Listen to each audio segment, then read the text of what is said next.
నమస్కారం. సుఖీభవకు స్వాగతం. ఈ రోజు సుఖీభవలో టీకాలతో బిడ్డ భవిష్యత్తుకి భరోసా, కిడ్నీ జబ్బు బాధితులకు చేప నూనె మాత్రలతో రక్షణ, అబ్బాయికి మూత్ర విసర్జన కష్టంగా ఉంటుందా, ఎపిలెప్సీ చికిత్స ఎలా, ఇంకా హెల్త్ టిప్. వ్యాక్సిన్ వ్యాధులపై బ్రహ్మాస్త్రం. ఒకసారి సంధిస్తే చాలు చాలా రకాల ఇన్ఫెక్షన్లు, జబ్బులు జీవితంలో మరెప్పుడూ మన దరిచేరవు. టీకాస్త్రాన్ని సరిగ్గా ప్రయోగిస్తే మహమ్మారి జబ్బులనైనా సమూలంగా మట్టుపెట్టొచ్చు. ఒకప్పుడు ప్రపంచాన్ని గడగడలాడించిన మసూచిని, వైకల్యాన్ని తెచ్చిపెట్టే పోలియోను పూర్తిగా తుడిచిపెట్టుకుపోవడమే ఇందుకు నిదర్శనం. అయినా కూడా టీకాలపై ఇప్పటికీ ఎన్నెన్నో అనుమానాలు, భయాలు, అపోహలు కనిపిస్తున్నాయి. ప్రపంచవ్యాప్తంగా సుమారు 2 కోట్ల మందికి పైగా పిల్లలు అసలు టీకాలకే నోచుకోవటం లేదు. ఈ నేపథ్యంలో పిల్లల భవిష్యత్ ఆరోగ్యానికి రక్షణగా నిలిచే టీకాల ఆవశ్యకత గురించి ఇప్పుడు తెలుసుకుందాం.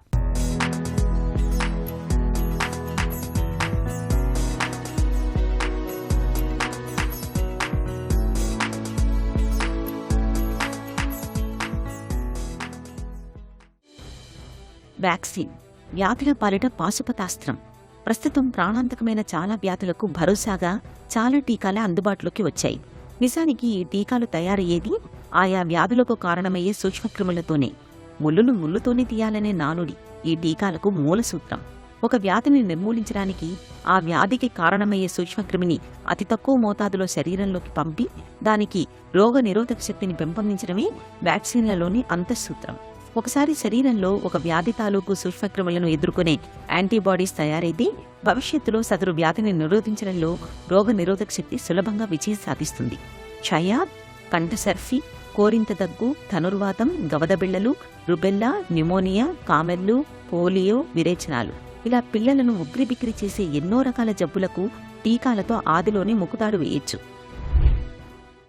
వ్యాక్సిన్స్ అనేవి పిల్లలకి ఇవ్వటం చాలా ఇంపార్టెంట్. ఈ వ్యాక్సిన్లో మనం రియల్గా ఉండే ఆ బ్యాక్టీరియా కానీ వైరస్ని కానీ తక్కువ మోతాదులో ఆ వ్యాక్సిన్ బాడీలోకి ఇంట్రడ్యూస్ చేస్తాం. దానివలన ఆ పిల్లల బాడీ ఆ వైరస్ని, బ్యాక్టీరియాని రికగ్నైజ్ చేసి ఇమ్యూన్ సిస్టమ్ని యాక్టివేట్ చేసి యాంటీబాడీస్ అనేవి ప్రొడ్యూస్ చేస్తుంటాయి. సో రియల్గా మనకి ఫ్యూచర్లో ఏమైనా జబ్బు వచ్చినప్పుడు ఈ యాంటీబాడీస్ ఆల్రెడీ ఫామ్ అయి ఉంటాయి కాబట్టి అవి సమర్థవంతంగా ఆ డిసీజ్ని ఎదుర్కొంటాయి అన్నమాట. పిల్లలకి పుట్టంగానే మనం టీకాలు ఇస్తాము.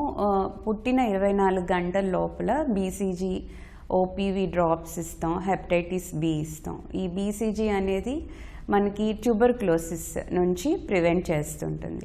Polio drops polio paralytic polio నుంచి ప్రివెంట్ చేస్తుంది. అలాగే హెపటైటిస్ బి అనేది హెపటైటిస్ బి ఇన్ఫెక్షన్ నుంచి ప్రివెంట్ చేస్తుంది. అలాగే నెక్స్ట్ వ్యాక్సిన్స్ వచ్చి 6వ వారం, 10వ వారం, 14వ వారంలో ఇస్తుంటాం. ఈ 6వ వారంలో మనం గవర్నమెంట్ షెడ్యూల్లో అయితే పెంటావాలెంట్ అని, ప్రైవేట్ వ్యాక్సిన్స్లో హెక్సాక్సిమ్ అనే వ్యాక్సిన్స్ మనకి అవైలబుల్గా ఉంటాయి. దీంట్లో DPT, hepatitis B, Hib, IPV, rotavirus, pneumococcal vaccine అనేది ఈ 6వ వారం, 10వ వారం, 14వ వారంలో ఇస్తూ ఉంటాం. అలాగే 6 నెలలకి మనం ఫ్లూ వ్యాక్సిన్స్ 6, 7 నెలలు అనేవి ఫ్లూ వ్యాక్సిన్స్ ఇస్తూ ఉంటాం. ఈ ఫ్లూ వ్యాక్సిన్స్ అనేది మనకి రెగ్యులర్గా గవర్నమెంట్ షెడ్యూల్స్లో అవైలబుల్గా ఉండవు. ఈ ప్రైవేట్ వ్యాక్సినేషన్స్ ఈ ఫ్లూ వ్యాక్సిన్స్ తీసుకోవటం వల్ల మనకి సివియర్ న్యూమోనియాస్ నుంచి ప్రివెంట్ చేయొచ్చు. అలాగే 9th మంత్లో మనం మీజిల్స్, మమ్స్, రుబెల్లా అనే వ్యాక్సిన్ ఇస్తాము. ఈ మీజిల్స్ అనేది మనకి కొన్ని రకాల రెస్పిరేటరీ ఇన్ఫెక్షన్స్ నుంచి, మమ్స్ అనేది చూస్తూ ఉంటాం, సలైవరీ గ్లాండ్స్ అంటే ఇక్కడ చెంపలు వాసిపోతూ ఉంటాయి. ఈ వైరల్ ఇన్ఫెక్షన్స్ నుంచి మనం ప్రివెంట్ చేయొచ్చు. నిజానికి పిల్లలకు తొలి టీకా తల్లిపాలే. బిడ్డ పుట్టిన గంటలోపు వీలైనంత త్వరగా తల్లిపాలు పట్టాలి. బిడ్డ పుట్టాక తొలి రోజున ఎడమ చేయికి బీసీజీ టీకా ఇవ్వాలి. ఇది క్షయబారిన పడకుండా కాపాడుతుంది. అలాగే పోలియో టీకా చుక్కలు వేస్తారు. దీన్ని 0 డోస్ అంటారు. ఇది మిగతా పోలియో మోతాదులకు అదనం. వీటితో పాటు హెపటైటిస్ బి టీకా ఇవ్వాలి. 6వ వారం తర్వాత పోలియో చుక్కలతో పాటు కంఠసర్ఫీ, కోరింత దగ్గు, ధనుర్వాత నుంచి రక్షించే డిపిటి టీకా కూడా ఇవ్వాలి. అలాగే చెవి, ముగ్గు, గొంతు ఇన్ఫెక్షన్లు, న్యూమోనియా, మెదడువాపు రాకుండా చూసే హిమోఫిలిస్ ఇన్ఫ్లుయెన్జా బి టీకా, కామెర్ల నుంచి కాపాడే హెపటైటిస్ బి టీకా కూడా ఇవ్వాలి. ఇప్పుడు డీపీటీ, హిబ్, హెపటైటిస్ బి టీకాలన్నీ ఒక్క టీకా రూపంలోనే పెంటావాలెంట్ వ్యాక్సిన్ అందుబాటులో ఉంది. ఈ ఒక్కటి ఇప్పిస్తే 5 జబ్బుల నుంచి రక్షణ లభిస్తుంది. 10వ వారం అలాగే 14వ వారం తర్వాత పెంటావాలెంట్ టీకాను ఇప్పించాలి. ఈ టైఫాయిడ్ వ్యాక్సిన్ అనేది కూడా మనం ఈ 6th మంత్ నుంచి 12th మంత్ లోపల ఒక డోస్ ఇస్తే టైఫాయిడ్ ఫీవర్ నుంచి మనం ప్రివెంట్ చేయొచ్చు. 1 ఇయర్లో అయితే కనుక హెపటైటిస్ ఏ వ్యాక్సిన్ అవైలబుల్గా ఉంది. అండ్ నెక్స్ట్ 15th మంత్లో అయితే boosters, pneumococcal, MMR, chicken pox vaccine అనేది 15th మంత్లో ఇస్తుంటాం. చికెన్ పాక్స్ జనరల్గా వచ్చి తగ్గిపోతూ ఉంటుంది. కొన్ని సివియర్ కేసెస్లో చికెన్ పాక్స్ అనేది హెమరేజిక్ లీజన్స్గా ఫామ్ అవటం, కొన్ని రకాల సీరియస్గా టర్న్ అయ్యే అవకాశం ఉంటుంది. దీన్ని మనం 15th మంత్లో ఇచ్చే ఈ చికెన్ పాక్స్ వ్యాక్సిన్ వల్ల ప్రివెంట్ చేయొచ్చు. అలాగే 18th మంత్లో మళ్ళీ బూస్టర్స్ ఇస్తాం. డీపీటీ, హెపటైటిస్ బి, హిబ్ ఈ బూస్టర్స్ ఇస్తుంటాం. మళ్ళీ నెక్స్ట్ వచ్చేసి ఈ హెపటైటిస్ ఏ అండ్ ఎంఎంఆర్ వచ్చి 18th మంత్లో ఇస్తుంటాం. ఈ ఇన్ఫ్లుయెన్జా వ్యాక్సిన్ అనేది జనరల్గా మనం సంవత్సరం లోపల 2 డోసులు ఇస్తుంటాం.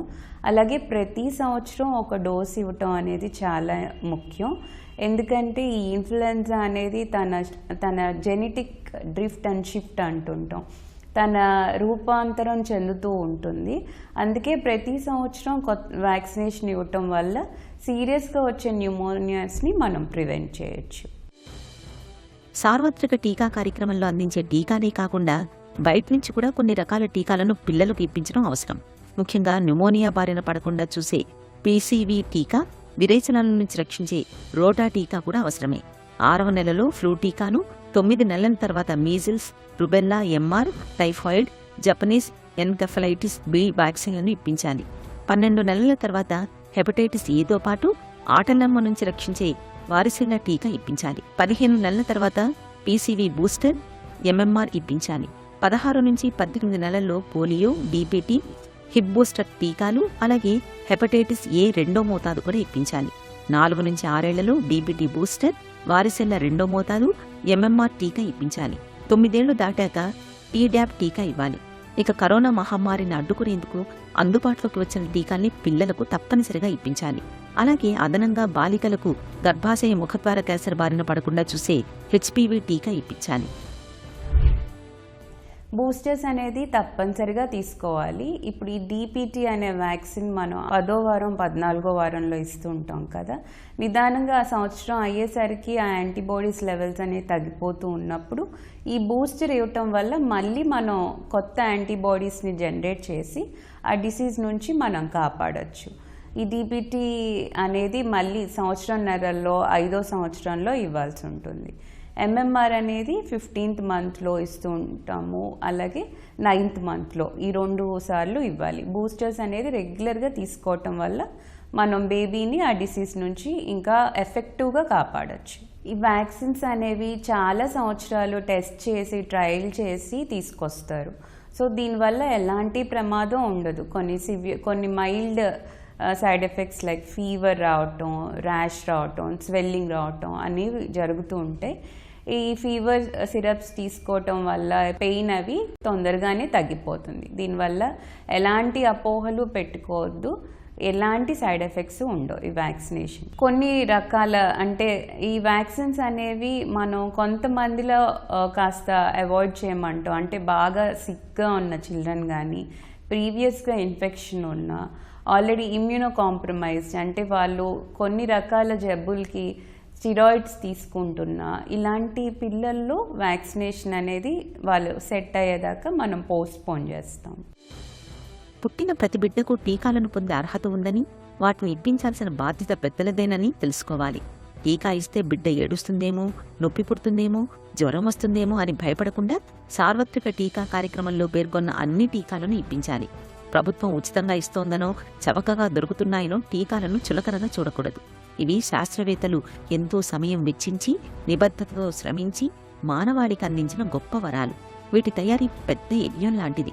ఒక టీకా రూపకల్పన దగ్గర నుంచి ప్రయోగ పరీక్షలన్నీ దాటుకొని అందరికీ అందుబాటులోకి రావడానికి కనీసం 10 నుంచి 15 సంవత్సరాలు పడుతుంది. అది 20 టీకాల మీద ప్రయోగాలు చేస్తే 1-2 విజయవంతమవుతాయి. టీకాల పరిశోధన రూపకల్పనకు ఖర్చు కూడా ఎక్కువే అవుతుంది.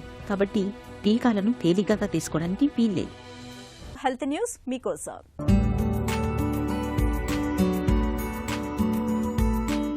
కిడ్నీలో విఫలమై డయాలసిస్ చేయించుకుంటున్న వారికి చేప నూనె మాత్రలు ఎంతగానో మేలు చేస్తున్నట్లు ఒక తాజా అధ్యయనం పేర్కొంటోంది. వీటితో తీవ్ర గుండె సమస్యల ముప్పు తగ్గుతున్నట్లు పరిశోధనలో తేలింది. కిడ్నీలో విఫలమైన వారిలో సంభవిస్తున్న మరణాలకు గుండె, రక్తనాళాల జబ్బులు ప్రధాన కారణంగా నిలుస్తున్న నేపథ్యంలో ఈ అధ్యయన ఫలితాలు ప్రాధాన్యం సంతరించుకుంటున్నాయి. కిడ్నీలు, గుండె పరస్పరం ఆధారపడి ఉంటాయి. ఒకదాని మీద మరొకటి ప్రభావం చూపుతాయి. కిడ్నీలు సరిగ్గా పనిచేయకపోతే రక్తంలో నీరు, వ్యర్థాలు ఎక్కువ అవుతాయి. దీంతో గుండె మీద అధిక భారం పడుతుంది. మరింత బలంగా పనిచేయాల్సి వస్తుంది. ఇది క్రమంగా గుండె జబ్బుకు దారితీస్తుంది. కొన్నిసార్లు గుండె పూర్తిగా చేతులెత్తేయవచ్చు కూడా. వాపు ప్రక్రియ నివారణకు, గుండెను కాపాడుకోవటానికి ఒమేగా-3 రకానికి చెందిన ఆమ్లాలు తోడ్పడతాయనే విషయం ఇప్పటికే తెలుసు. అయితే డయాలసిస్ చేయించుకుంటున్న వారిలో వీటి ప్రభావం గురించి ఖచ్చితంగా తెలియదు. ఈ నేపథ్యంలో మోనాష్ యూనివర్సిటీ, ఇతర అంతర్జాతీయ సంస్థలు ఒమేగా-3 కొవ్వు ఆమ్లాలతో కూడిన చేప నూనె మాత్రల మీద అధ్యయనం నిర్వహించాయి. ఇవి కిడ్నీ వైఫల్య బాధితుల్లో మరణం, తీవ్ర గుండె జబ్బుల ముప్పును తగ్గిస్తున్నట్లు గుర్తించాయి. చేప నూనె మాత్రలతో గుండె జబ్బు మూలంగా మరణించే ముప్పు సగానికి సగం తగ్గగా గుండెపోటు ముప్పు గణనీయంగా తగ్గుముఖం పట్టింది. పక్షవాతం, అలాగే కాళ్లు, చేతులు తొలగించడానికి కారణమయ్యే రక్తనాళాల సమస్యలు కూడా తగ్గడం విశేషమని పరిశోధకులు వివరిస్తున్నారు. పుట్టుకతోటి వచ్చే కొన్ని రకాల లోపాలు అబ్బాయిల పాలిట శాపాలుగా మారుతూ ఉంటాయి. తల్లిదండ్రులకు తీరని ఆవేదనను తెచ్చిపెడుతూ ఉంటాయి. హైపోస్పెడియాసిస్ సమస్య అలాంటిదే. మూత్రద్వారం ఉండాల్సిన చోట కాకుండా జననాంగంపై వేరే చోట ఉండటాన్ని హైపోస్పెడియాసిస్గా పిలుస్తారు. ఈ సమస్య ఉన్నప్పుడు మూత్ర విసర్జనలో కష్టాలు ఎదురవుతూ ఉంటాయి. అంతేకాదు అబ్బాయిలో అంతులేని ఆత్మన్యూన్యత మొదలవుతూ ఉంటుంది. అయితే చిన్న సర్జరీ చేయటం ద్వారా మూత్రద్వారం తేడాను చక్కగా సరిచేయొచ్చని చెబుతారు డాక్టర్లు. హైపోస్పెడియాసిస్ సమస్యకు కారణాలు, చికిత్సా మార్గాల గురించి ఇప్పుడు తెలుసుకుందాం. హైపోస్పెడియాస్ అనేది పుట్టుకతో వచ్చే ఒక అవయవ లోపం. మరి ఎక్కడ వస్తుంది? చిన్నపిల్లల పీనిస్ అంటే యూరిన్కి వెళ్ళే అంగం ఏదైతే ఉందో అక్కడ మనకు యూరిన్ హోల్ అనేది టిప్లో లేకుండా కింది భాగంలో ఉంటుంది. సో దీన్నే మనం హైపోస్పెడియాస్ అంటాం. పిల్లాడు స్కూల్కి వెళ్ళకముందు ఈ ప్రాబ్లమ్ని మనం సెటిల్ చేయాలి. ఎందుకంటే పిల్లలు హైపోస్పెడియాస్ ఉన్న పిల్లలు ఎప్పుడైతే స్కూల్కి వెళ్తారో అక్కడ వాళ్ళు యూరిన్ వెళ్ళే విధానం చూసి చాలామంది పిల్లలు ఎగతాళి చేస్తారు. లేదా ఊహ తెలిసిన వయసులో మనం ఆపరేషన్ చేసామనుకోండి, నా పీనిస్ మీద ఏదో ఆపరేషన్ చేశారు అని ఒక సైకలాజికల్ ఫీలింగ్ వాళ్ళకు ఉండిపోతుంది. సో ఈ రెండు జరగకూడదంటే వాళ్ళు స్కూల్కి వెళ్ళకముందే మనం వీటికి సంబంధించిన ఆపరేషన్స్ అవి కంప్లీట్ చేయాలి. మరి ఎటువంటి ఆపరేషన్ చేయాలి అనేది హైపోస్పెడియాస్ రకం మీద ఆధారపడి ఉంటుంది. సపోజ్ మనకు ఓపెనింగ్ అనేది ఆల్మోస్ట్ టిప్ దగ్గర ఉందనుకోండి, ఒకటే స్టేజ్లో సర్జరీ చేసి సరి చేసుకోవచ్చు. సపోజ్ ఆ ఓపెనింగ్ టిప్ నుంచి చాలా దూరంగా ఉందనుకోండి, అప్పుడు 2 స్టేజీల్లో సర్జరీ చేయాల్సిన అవసరం ఉంటుంది.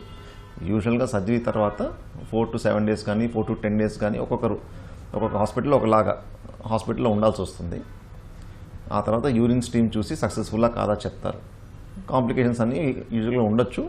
అవి కూడా మళ్ళీ 6 months ఆగి సరి చేసుకోవడం జరుగుతుంది. చెట్టంత మనిషిని నెట్ట నిలువున కుప్పకూల్చే మోర్చవ్యాధి మెదడులో పెను విస్ఫోటంలా విరుచుకుపడుతుంది. చెట్టంత మనిషిని సైతం లిప్తపాటులో కుప్పకూలుస్తుంది. కదలికల్ని కట్టిపడేసి కాసేపు నిర్వీర్యం చేస్తుంది. అందుకే మూర్ఛవ్యాధి అంటే నేటికి మనలో చాలా మందికి భయం. దీనికి తోడు మూర్ఛలపై ప్రచారంలో ఉన్న నమ్మకాలు, అపోహలు ఈ జబ్బును ఒక భూతంలా చూపెడుతున్నాయి. అయితే ఇవాళ ఆధునిక వైద్యంలో అందుబాటులోకి వచ్చిన అనేకమైన అధునాతన చికిత్సలు, మందుల సాయంతో మూర్ఛవ్యాధిని చక్కగా అదుపులో ఉంచుకోవచ్చు. మూర్ఛవ్యాధి గురించి డాక్టర్ని అడిగి ఇప్పుడు తెలుసుకుందాం.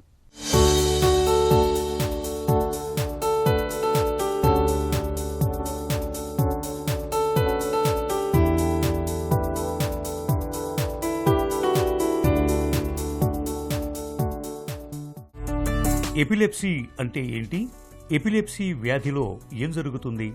నాడీ వ్యవస్థలో కొన్ని లక్షల న్యూరాన్స్ ఉంటాయి. ఈ న్యూరాన్స్ కాన్స్టెంట్గా ఎలక్ట్రికల్ కరెంట్స్ ఇస్తూ ఉంటాయి. బ్రెయిన్లో ఒకసారి ఒక సిగ్నల్ ఇవ్వాలి, బ్రెయిన్ నుంచి సిగ్నల్ ఇవ్వాలి అంటే బ్రెయిన్లో ఒక కరెంట్ స్టార్ట్ అవుతుంది. ఆ కరెంట్ ఒక న్యూరాన్ నుంచి ఇంకో న్యూరాన్కి పాకుతూ చివరికి ఎండ్ ఆర్గన్ దాకా, అంటే మనం ఏదైనా పనిచేస్తున్నామంటే చేతి దాకా, మనం మాట్లాడుతున్నామంటే పెదవుల దాకా ఆ సిగ్నల్ రావాలి. ఇలా నాడీ వ్యవస్థ పనిచేస్తుంది. ఒకసారి ఒక చోట కొన్ని న్యూరాన్స్ విపరీతంగా అనుకున్న దానికంటే, అవసరమైన దానికంటే ఎక్కువగా విస్ఫోటనంలాగా కరెంట్స్ ఇస్తే, అంటే ఒక ఎలక్ట్రికల్ బర్స్ట్ ఒక చోట అయితే అక్కడి నుంచి ఈ ఎలక్ట్రికల్ బర్స్ట్ కరెంట్స్ విపరీతంగా బ్రెయిన్ అంతా పాకడం వల్ల సీజర్స్ వస్తాయి. సీజర్స్ అంటే ఫిట్స్. ఎపిలెప్సీ అంటే ఒక సీజర్ వస్తే సరిపోతుందా, వాళ్ళందరూ ఎపిలెప్సీ పేషెంట్సా అంటే కాదండి. ఎపిలెప్సీ అంటే 2 అంతకంటే ఎక్కువ సార్లు సీజర్స్ వస్తే, ఫిట్స్ వస్తే వాళ్ళని ఎపిలెప్సీ పేషెంట్స్ అంటాం. ఎపిలెప్సీలో మళ్ళీ రకాలున్నాయా? ఎపిలెప్సీలో రకాలు అంటే కామన్గా మేము చూసేవి సడన్గా బొమ్మలా అయిపోవడం, సడన్గా చేస్తున్న పని ఆపేస్తూ బొమ్మలా అయిపోవడం, కళ్ళు కన్ఫ్యూజ్డ్గా ఒక లుక్ ఇచ్చేయడం, స్టేర్ అంటే ఒక చోటకి కళ్ళు ఆగిపోవడం. ఈ సమయంలో వాళ్ళు రెస్పాన్స్ ఇవ్వరు. ఇంకో రకం చూస్తే ఝట్కాలు వస్తాయి, మయోక్లోనిక్ జర్క్స్. ఝట్కా వల్ల చేతిలోంచి ఏదైనా వస్తువు జారిపోవడం, అలా కాన్స్టెంట్గా పొద్దున లేచిన తర్వాత ఎక్కువసార్లు కనపడడం, ఇలాంటివి జరుగుతూ ఉంటాయి. ఇంకొకటి మనకి రెగ్యులర్గా తెలిసిందే, 2 కాళ్ళు 2 చేతులు గట్టిగా పట్టేయడం, కొట్టుకోవడం, కళ్ళు తేలేయడం, ఆ టైంలో కంప్లీట్గా కాన్షియస్నెస్ ధ్యాస వెళ్ళిపోవడం. ఇవి కాకుండా బట్టల్లో మూత్రం వెళ్ళిపోవడం, బట్టల్లో మోషన్ వెళ్ళిపోవడం, నాలుక ఖర్చుకోవడం, ఇలాంటివన్నీ కూడా జరగచ్చు. ఎపిలెప్సీకి కారణాలేంటి? ముప్పు ఎవరికి ఎక్కువ? కారణాలు ఇలా ఎలక్ట్రికల్ బర్స్ ఎవరికి రావచ్చు, ఎందుకు రావచ్చు అంటే ఏజ్ వైజ్ చూసుకుంటూ వెళ్ళిపోతే, చిన్నపిల్లల్లో బిడ్డ పుడుతున్నప్పుడు ఏదైనా తేడా వచ్చింది, వెంటనే ఏడవలేదు, లేకపోతే బిడ్డ పుడుతున్నప్పుడు ప్రొసీజర్ కాంప్లికేట్ అయింది, ఇమీడియట్గా ఆక్సిజన్ అందలేదు, లేకపోతే బిడ్డ ఏదైనా మెకానియం అంటారు కదా, ఉమ్మనీరు తాగేశారు, దానివల్ల కొంచెం ఐసీయూలో పెట్టాల్సి వచ్చింది, విపరీతంగా జాండీస్ వచ్చింది, లేదంటే కాల్షియం తేడా లోపం వచ్చింది, బిడ్డకి కొన్ని గ్లూకోజ్ ఇలాంటివి తక్కువ వచ్చేసాయి, బ్రెయిన్కి సంబంధించిన ఇన్ఫెక్షన్, మిగతా సెప్సిస్ అంటే రక్తంలో ఇన్ఫెక్షన్, ఇవన్నీ చిన్నపిల్లలకి ఎస్పెషల్లీ నియోనేట్స్ అంటే ఫస్ట్ 1 monthలో ఉన్న వాళ్ళకి చాలా కామన్గా జరుగుతాయి. సో ఇవన్నీ కారణాలు ఫిట్స్ కోసం చిన్న వయసులో. ఇవి కాకుండా జన్యుపరమైన ఎపిలెప్సీస్ కూడా వస్తాయి. అవన్నీ యూజువల్గా చిన్నపిల్లల్లోని స్టార్ట్ అవుతాయి, లేదంటే టీనేజెస్లో కూడా ఉండొచ్చు. చిన్నపిల్లల్లో మేము సాధారణంగా చూసేది బొమ్మలాగా అయిపోవడం, ఇలాంటివి కామన్గా చూస్తాం. లేకపోతే వాటితో పాటు ఝట్కాలు, లేకపోతే పెద్ద ఫిట్స్ కూడా గమనించవచ్చు. టీనేజర్స్లో కామన్గా చూసేది ఈ జర్క్ ద్వారా వచ్చేటివి, మయోక్లోనిక్ జర్క్స్తో పాటు ఉండే ఎపిలెప్సీస్. వీటిలో కొన్ని జన్యుపరంగా ఉండొచ్చు, లేకపోతే కొన్ని ఇన్ఫెక్షన్స్ వల్ల, బ్రెయిన్కి సంబంధించిన కణితులు, లేకపోతే ట్యూమర్స్, గడ్డలు, వీటి వల్ల రావచ్చు. పెద్దవాళ్లలో, చాలా పెద్దవాళ్లలో బ్రెయిన్కి సంబంధించి ఏమన్నా స్ట్రోక్స్ వస్తున్నాయి అంటే రక్తనాళాల్లో బ్లాక్స్ అవుతున్నాయి. రక్తనాళం బ్లాక్ అవ్వడం వల్ల స్ట్రోక్ వచ్చిన తర్వాత ఆ స్ట్రోక్ తగ్గిపోతూ వెళ్ళిపోతున్నప్పుడు, స్ట్రోక్కి సంబంధించి ఇంప్రూవ్మెంట్స్ కనబడుతున్నప్పుడు ఏవైతే న్యూరాన్స్ డ్యామేజ్ అయ్యాయో స్ట్రోక్ వల్ల, ఆ న్యూరాన్స్ ప్లేస్లో మచ్చలు మిగిలిపోతాయి. ఆ మచ్చ లాంటివి ఉండడం వల్ల ఫిట్స్ రావచ్చు. బ్రెయిన్ ట్యూమర్స్ వల్ల రావచ్చు. పెద్దవాళ్ళలో ఇంకా సాధారణంగా చూసేది ఎస్పెషల్లీ షుగర్ ఉన్న వాళ్ళకి, షుగర్స్ పడిపోవడం వల్ల, విపరీతంగా షుగర్స్ ఎక్కువ ఉండడం వల్ల, బ్లడ్లో సోడియం అంటే బ్లడ్లో లవణాలు ఉంటాయి, లవణాల్లో సోడియం బాగా తగ్గితే, బాగా ఎక్కువైనప్పుడు కూడా ఫిట్స్ రావచ్చు. ఇవి కామన్గా చూస్తూ వెళ్తాం. మూర్ఛల విషయంలో ఏం చేయొచ్చు, ఏం చేయకూడదు? పేషెంట్ ఫిట్ వచ్చి కొట్టుకుంటున్నప్పుడు మనం చేయాల్సినవేవి, చేయకూడనివేవి అవన్నీ స్పష్టంగా తెలిసి ఉండాలి. కొంతమంది తాళాలు పెట్టేస్తే తగ్గిపోతుంది అనుకుంటారు, కొంతమంది నోట్లో గుడ్డ కుక్కేస్తేనో, లేకపోతే చేతులు కాళ్ళు కొట్టుకోకుండా ఆపేస్తేనో సరిపోతుంది అనుకుంటారు. ఇవేవి పనికిరావు. ఇన్ఫ్యాక్ట్ కొన్ని డేంజరస్. నోట్లో గుడ్డ కుక్కేయడమో, లేకపోతే నోట్లో ఏదైనా పెట్టడమో వల్ల ఆ పేషెంట్కి ఫిట్ వస్తూ ఉన్నప్పుడు ఆక్సిజన్ అందకుండా పోతుంది. సో ఖచ్చితంగా ఇది చేయకూడదు. చుట్టూతా ఏమన్నా షార్ప్ ఆబ్జెక్ట్స్ ఉన్నాయి, దెబ్బలు తగిలే అవకాశం ఉంది అంటే కొంచెం జాగ్రత్తగా, ఎపిలెప్సీ పేషెంట్ కొట్టుకుంటున్నప్పుడు జాగ్రత్తగా దెబ్బ తగలకుండా చూసుకోవాలి. అండ్ ఇలా ఫిట్ వస్తూ ఉన్నప్పుడు నోటి ద్వారా, నోట్లో ఉండే లాలాజలం కానీ, ముక్కు నుంచి వచ్చేది కానీ డైరెక్ట్గా ఊపిరితిత్తుల్లోకి వెళ్ళే అవకాశం ఉంటుంది, యాస్పిరేషన్.